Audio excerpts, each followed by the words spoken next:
جی بخاری مسلم میں لکھا ہوا ہے کہ جب دجال آئے گا تو ایک مومن اس کے سامنے کھڑا ہوگا، وہ اسے کہے گا میں تیرا رب ہوں مان مجھے، وہ کہے گا کہ مجھے نبی کی حدیث پہنچی ہے کہ تو دجال ہے،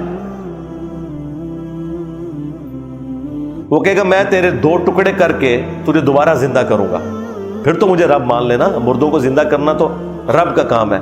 وہ اس کے 2 ٹکڑے کرے گا، اس کے درمیان چلے گا، پھر اسے جوڑ کے دوبارہ زندہ کر لے گا۔ کتنی بڑی آزمائش ہے، یعنی انسانی تاریخ میں اتنی بڑی آزمائش کسی نے دیکھی ہوگی؟ وہ زندہ ہو جائے گا، پھر وہ اسے کہے گا ہاں سنا اب بتا، وہ کہے گا کہ تیرے اس عمل نے میرے عقیدے میں ہی مضبوطی کی ہے، کیونکہ نبی علیہ السلام نے یہ بھی فرمایا تھا کہ ایک مومن کو قتل کر کے وہ دوبارہ زندہ کر لے گا، تو دجال ہے۔ دیکھ لے بابوں کے ماننے والے تو پہلے گر پڑیں گے، بابی گئے، ہاں، اور جو کتابی ہوں گے، کتاب و سنت کے ماننے والے، وہ کہیں گے حدیث پہنچی ہے۔ مجھے بتائیں یہ مخلوق کہاں پائی جاتی ہے جو کہتی ہے کہ یہ میرے نبی کی حدیث ہے، میں کچھ نہیں مانتا؟ اور ان کے سامنے تو ڈیوڈ کاپر فیلڈ آ جائے تو یہ غوث وقت اسے مان لیں گے۔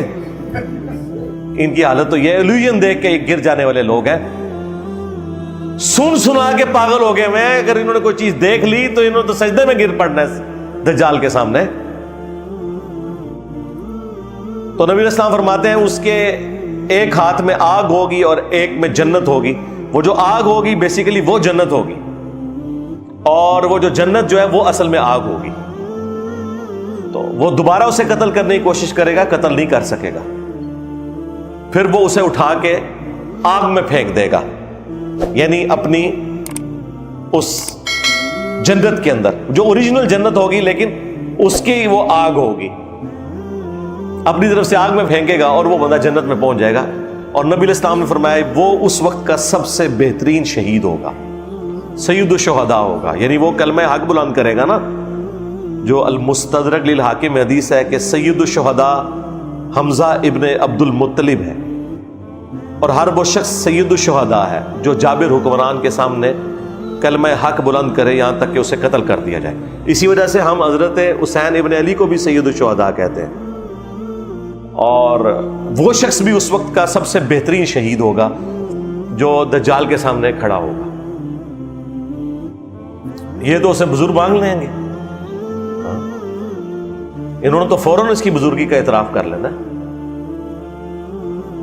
بخاری مسلم دونوں میں حدیث ہے کہ تمہارا رب کانا نہیں ہے لیکن دجال کانا ہوگا۔ اچھا یہ بعض جگہ آپ نے تصویر دیکھی ہے وہ ماتھے پہ آنکھ دکھائی ہوئی ہے، اس طرح کا نہیں ہوگا دجال۔ ہاں دجال کی آنکھ اپنی جگہ پہ ہی ہوگی لیکن ایک آنکھ اس کی جو دائیں آنکھ ہے وہ ابری ہوئی ہوگی، یہاں سے وہ کانا ہوگا اور ایک آنکھ سے وہ دیکھے گا۔ آنکھیں دونوں ہوں گی لیکن یہ ایک ابرے ہوئے انگور کے گوشے کے مانند اس کا ایک نکلا ہوا ڈھیلا ہوگا، آنکھ اس کی ایک سلامت ہوگی، تو وہ کانا ہوگا، اور تمہارا رب کانا نہیں ہے۔ پھر نبی علیہ السلام نے فرمایا کہ اس کی دونوں آنکھوں کے درمیان کافر لکھا ہوگا، لیکن وہ کافر ایبریویشن کے اندر لکھا ہوا ہوگا، کاف فا را۔ عربی میں چونکہ کھڑا زبر کے لیے علیحدہ سے الف لگانے کی بھی ضرورت نہیں پڑتی، تو کاف کے اوپر اگر آپ کھڑا زبر لگا لیں اور فا کے نیچے زیر اور را، کافر، یعنی کاف فا را لکھا ہوگا۔ اور مسلم شریف کے الفاظ ہیں کہ کوئی ان پڑھ بندہ بھی ہوگا نا تو ہوگا اگر مومن تو وہ بھی پڑھ لے گا یہ کافر لکھا ہوا ہے۔ اور اس میں ایڈ کرنے لگا ہوں، یہ ہے وہ اجتہاد جو کرنے والا کہ کوئی مفتی بھی ہو اگر وہ دنیا کا کتا ہوا تو وہ کافر پڑھ نہیں سکے گا، کیونکہ وہ تو شوبتے سے متاثر ہو جائے گا۔ مسلم شریف میں بڑی تفصیلی حدیث ہے جس میں پورا یہ دجال کا ذکر موجود ہے تفصیل کے ساتھ۔ اس میں تو ہے کہ اس کے حکم سے آسمان سے بارش نازل ہوگی، زمین کو حکم دے گا وہ اناج اگائے گی، خزانے اس کے ساتھ چلیں گے، اور لوگ جو بےچارے اس طرح کے لوگ ہیں وہ تو ساتھ اس کے لگ جائیں گے نا، ان کی ضرورتیں پوری ہو رہی ہوں گی۔ مردہ بھی زندہ کر دے گا. پیچھے کیا رہ گیا کام جو کرے؟ تو لوگ اس کے ساتھ اٹیچ ہوتے چلے جائیں گے. تو یہ تو سارے اس کے ساتھ اٹیچ ہو جائیں گے اس کے کرتب دیکھ کے. وہ کہیں گے عبد القادر جیلانی تو ہو سکتا ہے ان میں سے کہیں گے وہ انجینئر جڑا کہندا سی نا, دیکھ لو نا, کہندا سی عبد القادر جیلانی نے کوئی مردے زندہ نہیں کیے, یہ دیکھو ہمارا آ گیا عبد القادر جیلانی پارٹ 2.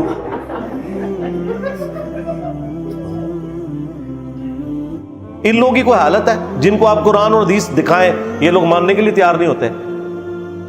انہوں نے وہ کافر بھی پڑھ کے بھی اس کی تعویل کر جانی ہے.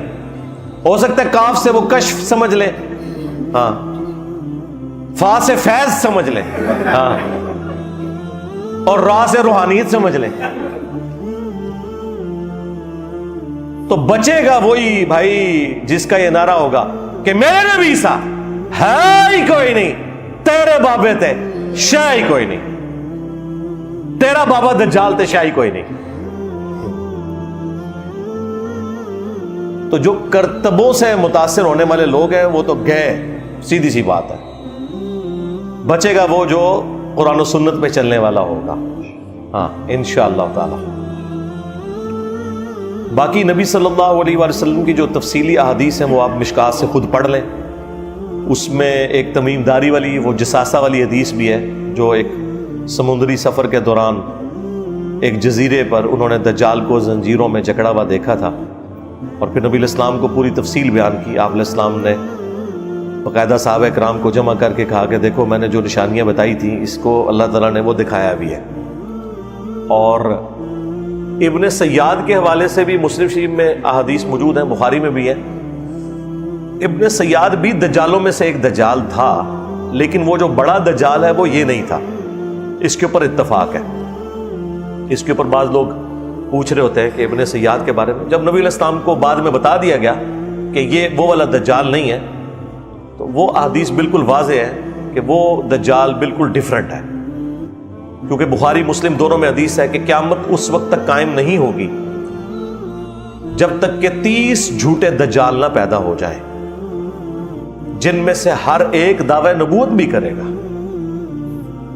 اب یہ والا دجال بھی دعوی نبوت سے سٹارٹ لے کے دعوی خدائی تک پہنچے گا, کیونکہ یہ مسیح تو کہہ رہا ہوگا نا اپنے آپ کو. تو نبی علیہ السلام فرمایا کہ 30 جھوٹے دجال آئیں گے جو دعوی نبوت کریں گے. ایک تو ہمارا یہ پچھلی صدی میں غلام القادیانی دجال گزرا ہے, یہ بھی دجالوں میں سے ایک دجال تھا. یہی حدیث ابو داؤد اور ترمذی میں ہے. اس میں تو نبی علیہ السلام نے فرمایا کہ 30 جھوٹے دجال دعوی نبوت کریں گے. انا خاتم النبیین لا نبی بعدی, میں خاتم النبیین ہوں, میرے بعد کوئی نبی نہیں ہے. اور میری امت کا ایک گروہ قیامت تک حق پر قائم رہے گا, کوئی نقصان پہنچانے والا انہیں نقصان نہیں پہنچا سکے گا, وہ غالب رہیں گے. امام بخاری امام مسلم نے بھی یہ والا حدیث کا پورشن لیا ہے. اس میں امام بخاری نے ایک باب باندھا ہے اس حدیث کے اوپر کہ ہوا اہل العلم, اس سے مراد اہل علم ہے جو گروہ حق پر رہے گا. وہ فرقہ نہیں ہے, وہ گروہ ہے. فرقے تو جہنمی ہیں. وہ ابو داؤد میں حدیث ہے کہ 72 فرقے جہنم میں جائیں گے. 73 ہو جائیں گے. 73 اس لیے ہو جائیں گے کہ ایک کو جب توڑا جائے, اس کے 72 ٹکڑے اور کیے جائیں, تو وہ اوریجنل تو اپنی جگہ رہے گا نا. تو اس اوریجنل کو آپ فرقہ نہیں کہہ سکتے. فرق تو وہ ہے جو ٹوٹ کے الگ ہو, ورنہ کیا صحابہ کرام کو آپ فرقہ کہیں گے؟ صحابہ کرام اہل بیت کس سے ٹوٹ کے الگ ہوئے تھے؟ وہ تو نبی علیہ السلام کے ساتھ تھے. آپ سے ٹوٹ کے جو الگ ہوئے وہ 72 فرقے ہیں. درخت اپنی اوریجنل جگہ پہ موجود ہے, پتا جو ہے وہ فرق کہلاتا ہے. تو فرقے سارے جہنمی ہیں, ایک گروہ حق پہ قیامت تک قائم رہے گا. تو یہ جو 30 جھوٹے دجال ہیں یہ آنے ہی آنے ہیں. ان میں سے جو سب سے بڑا دجال ہے وہ آخری دجال ہے, اور ظاہر ہے اس کے لیے ایک سسٹم تو ہوگا. یہ کہنا کہ دجال ایک سسٹم کا نام ہے, سسٹم بھی ہے. وہ سسٹم جو کہ اس کو ویلکم کہے گا, اور ظاہر ہے کہ وہ سسٹم تو شروع سے ایگزسٹ کرتا ہے, اپنی اب پیک کو پہنچ گیا ہے. جیسے یہ سائنس کی ترقی ہوئی ہے, اس نے تو دجالی سسٹم کو زیادہ سپورٹ کر دیا نا. جو لوگ مٹیریل کے ماننے والے ہیں اور مٹیریل کو سب کچھ سمجھتے ہیں, تو ان کے لیے تو سائنس نے فزیکلی ترقی کر کے ان کو دکھا دی ہے نا جی. دنیا میں جو اس وقت آپ کو آسائشیں نظر آ رہی ہیں اپنے ارد گرد جتنی بھی, یہ نہ تو اجمیر شریف والوں کا کوئی کمال ہے، نہ بغداد شریف والوں کا، نہ بریلی شریف والوں کا، نہ دیوبند شریف کا۔ سائنس نے جو کچھ آپ کو دیا ہے وہ آپ کے سامنے ہے۔